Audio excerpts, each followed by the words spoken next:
اور اسکولوں کی حالت یہ ہے کہ عمران خان نے ایسا سسٹم بنا دیا ہے کہ جو ٹیچر پیریڈ لینے کے لیے آتا ہے وہ پیریڈ لینے سے پہلے ہیڈ ماسٹر کو یہ بتاتا ہے کہ میں نے، یا پرنسپل کو بتاتا ہے کہ میں نے اس پیریڈ کو پڑھانے کے لیے یہ تیاری کی ہے، اور پھر پیریڈ پڑھانے کے بعد وہ واپس آتا ہے اپنا ہیڈ ماسٹر یا اور کہتا ہے کہ کچھ خلل نہیں تھا، میں نے بالکل وہ جس طرح آپ کو کہا تھا اسی طرح پڑھایا.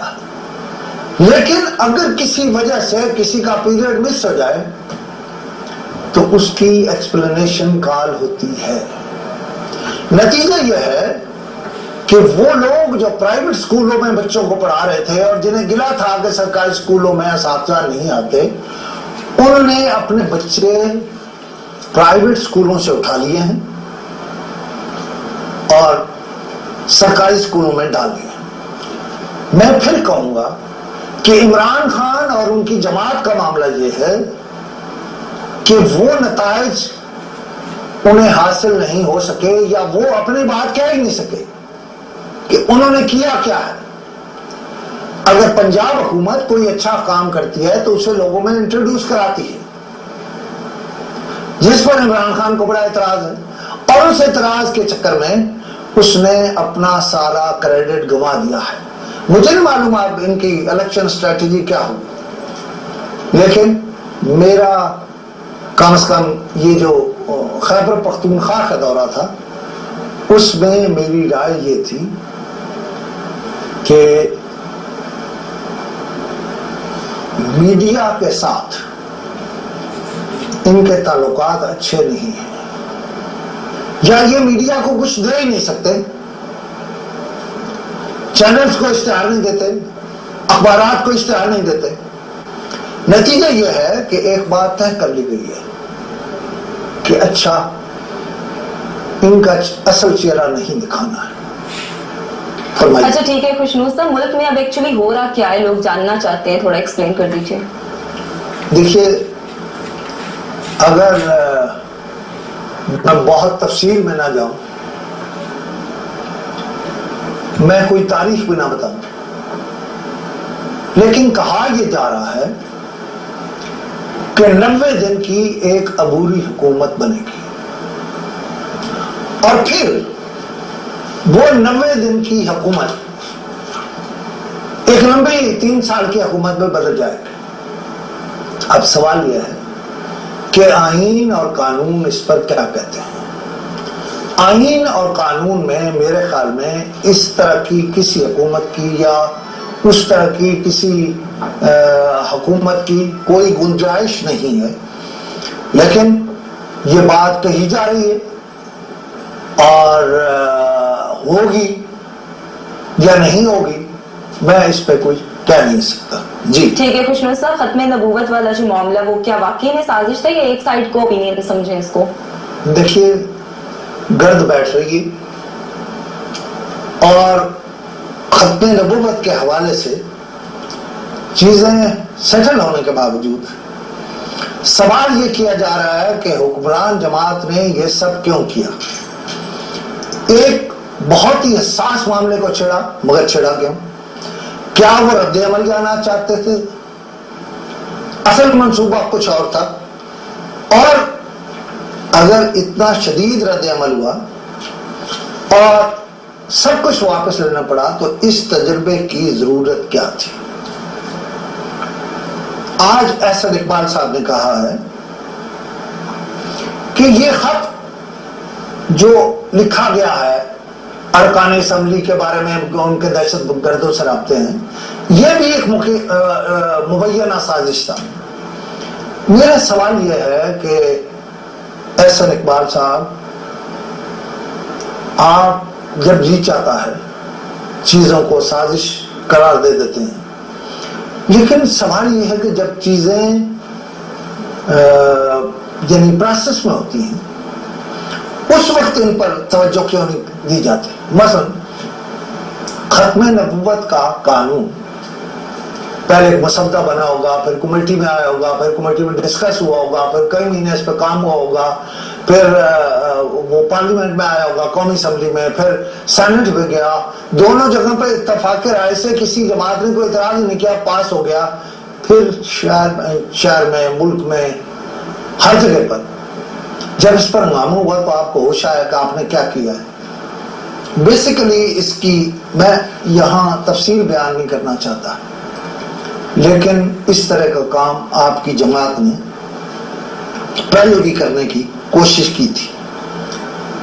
اس وقت ایک کوشش ضرور ہو رہی تھی کہ پارلیمنٹ میں یا قومی اسمبلی میں دراڑ ڈال جائے۔ اب دراڑیں تو ڈل گئی۔ میر ظفر اللہ خان جمالی جو پیدائشی طور پر مسلم لیگی ہیں، وہ مسلم لیگ سے تقریباً چلے ہی گئے۔ آپ نے ان کے ترقیاتی فنڈز واپس لے لی، آپ نے ان کے گھر میں ان کے عزیز سیاسی مخالف خاتون کو وزیر بنا دیا۔ یہ میر ظفر اللہ خان جمالی کو ان کے دوست اور احباب جبل کہہ کر پکارتے ہیں، اور جبل کا مطلب پہاڑ ہوتا ہے، یعنی جب وقت آ جائے یا وقت پڑ جائے تو وہ جبل ہوتے ہیں۔ آپ میرا خیال ہے ایک ایک کر کے ڈھونڈ رہے ہیں کہ آپ نے کہاں خرابی کرنی ہے، کہاں ایسا کام کرنا ہے جہاں سے آپ کو آپ کی مرضی کا ریئیکشن ملے، جیسے پارلیمنٹ تقسیم ہو جائے۔ اب ریاض پیر زیادہ اپنا وزیر ہیں، آپ کی کیبنٹ کے ممبر ہیں، دیکھیں ان کا غصہ کوئی وقتی غصہ نہیں ہے۔ آپ نے وضاحتیں کی ہیں لیکن کوئی وضاحت قبول ہی نہیں کر رہا۔ یہ سارا کچھ ٹھیک نہیں ہے۔ میں یہ نہیں کہتا غلط ہے، آپ کو بتایا غلط کیا ہے اور صحیح کیا ہے، لیکن یہ صحیح نہیں ہے اور حالات صحیح طرف نہیں جا رہے۔ اچھا ٹھیک ہے خوشنو صاحب، عمران خان بھی کہہ رہے ہیں دمادم مست کلندر کریں گے، آپ کو لگتا ہے چیئرمین نیب کی تقرری سے کوئی فرق پڑے گا؟ آج دیکھیں انہوں نے ایک بڑا زبردست فکرہ کہا ہے کہ مولانا فضل الرحمان کے ضمیر کی قیمت ایک ڈیزل کا پرمٹ ہے، اور خود کہا ہے کہ وہ دمادم مست کلندر کرنا چاہتے ہیں، اور پھر سڑکوں پر آنے کا اعلان کر دیا ہے، اور یہ بھی کہہ رہے ہیں کہ ایک خاندان اپنی چوری چھپانے کے لیے ملک کو تباہ کر رہا ہے۔ عمران خان یہ بھی کہہ رہے ہیں کہ اس خاندان کا مقصد اپنی منی لانڈرنگ کی سزا سے بچنا، اور ملک کے معاشی حالات کا جائزہ لیتے ہوئے انہوں نے کہا ہے کہ پاکستان میں بجلی اور گیس بڑے صغیر میں سب سے مہنگی ہے۔ 2018 میں انقلاب آئے گا۔ سوال یہ ہے کہ تمام تر آزمائشوں کے اس ماحول میں آپ سیاسی مقابلہ تو کر رہے ہیں۔ میں پھر کہہ رہا ہوں، رات 30 منٹ یا 40 منٹ کیپٹن صفدر جو ہے وہ سکرین پر رہے، آپ کی غلطی تھی۔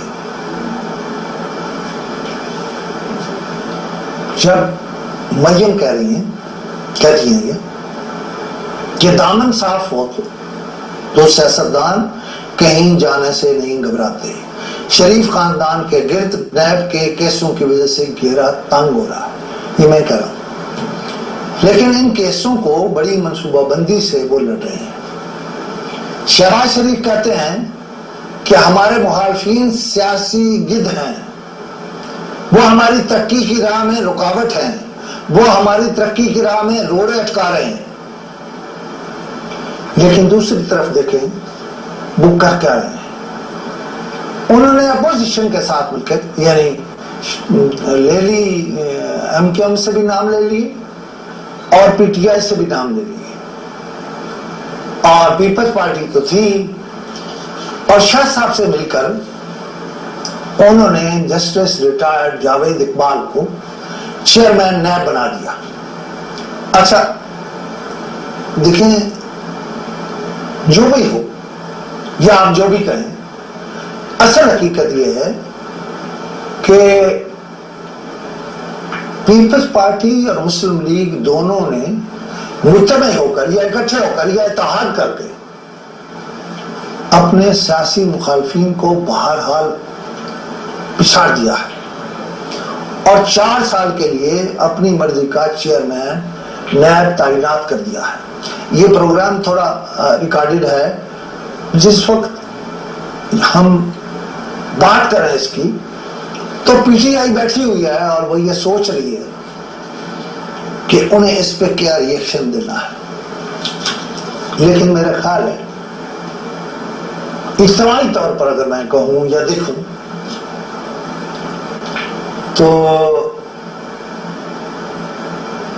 کلی طور پر تو قبول کر لیا گیا ہے جسٹس ریٹائرڈ جاوید اقبال صاحب کو ایز چیئرمین نیب.